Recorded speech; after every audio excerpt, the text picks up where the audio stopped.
feathers up here, super blown out in the highlights. Let's see what this is shot with. It's a Nikon D5600, nice big file, 6,000 pixels wide, and ISO 100. Okay, so, oh, Port of Spain, nice. Where's that? Zoom out, zoom out, zoom out, zoom out, zoom out, zoom out. In Trinidad, fun, cool. I have not been there. All right, so these highlights definitely blown. So this is gonna be the first thing that I'm gonna do is find out if we even can recover those highlights. I think that's actually a really good place to start when you're looking at any picture that is severely under or overexposed.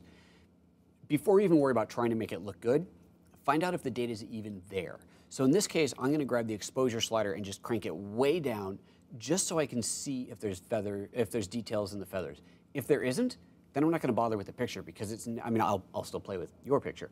But if it was one of my photos and I pull the highlights, or pull the exposure down, the highlights are still blown out, the data's just gone, then it's like, what's the point? I'm just gonna move on. But let's just, even if the highlights are blown out here, we'll still work on it. We could pretend that this is the only photo that we had. It's super important, and we gotta do what we can with it. All right. So, RP says I often go overboard on vignetting. Yeah, that's easy to do. Vignetting. Okay, I'll add a little vignetting to this one, and we'll talk about that. We'll do that.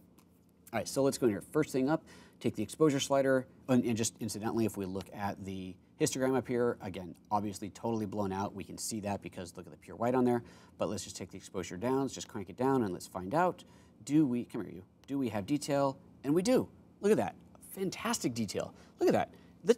I'm gonna go up to 100% on this, and 100, there we go. And to the feathers, check that out. The original, totally blown out. Look at all the detail that's there. Fantastic. Okay, so this photo is completely recoverable. All right, let's reset everything.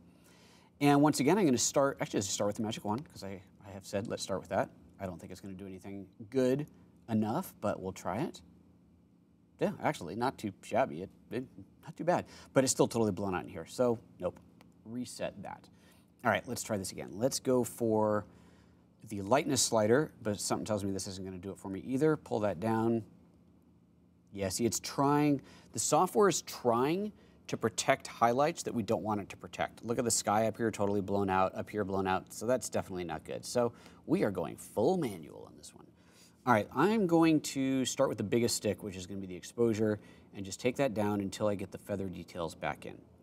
So right now, all I'm looking at is the feathers, and I think we're good. Okay, feathers are pretty good there. Now I'm gonna look at shadows next, because I've already got some highlights that I'm gonna still have to pull out. So let's just go and start working on our shadows that I'm gonna make darker, and by doing that, I might end up pulling some more details into the highlights anyway. So let's go now and take the black point and lower, raise that, raise, lower, whatever. Let's get that down so our shadows get a little bit darker. And I am, let's see here, you can see right here that I'm already peaking, I'm already clipping, but it's not her hair, so her hair there and there is pretty dark. I've got some definite dark shadows here that I don't care about. You can see like there and under here in the tires, I don't really care about that. But I don't want to lose detail in the hair, so I'm gonna have to watch out for that carefully. But let's take this black point down a little bit more.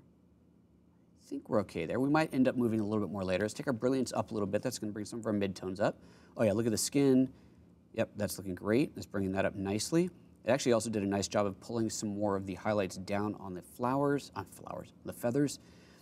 And let's see if I can pull highlights down just a little bit more. Just a little bit, try and pull a little bit more out of those feathers in there. You know, we might end up throwing away, just sacrificing a little bit of detail up in here, and I think we're okay with that. I think we're gonna be okay with that. We've got the main part of the shots brought back in, and that's just most important.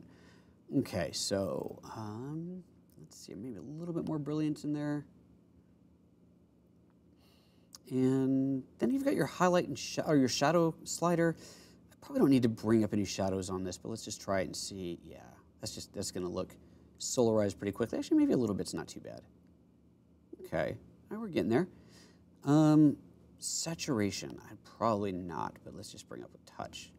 Yeah, add a little bit of warmth into their skin. It's kind of a cold, overcast day. Hopefully not too cold. Bring that up a little bit, okay? That's all right. Now we've got all this other stuff in the background, which clearly is not good. Like this is, we don't want to see these people here. Now and we definitely don't want to see all this. Now part of me wants to just crop all that out, but then I go, oh, I don't really want to lose her hand. So that's a bit of a, You've just watched a 5-minute sample of a live training video. To see the rest of it, head to PhotoApps.Expert/live where you can purchase and download it, or sign up as a member. Members can stream any live training video as often as they like and have access to video tips and other exclusive member bonuses. To learn more about membership, head to PhotoApps.Expert/member.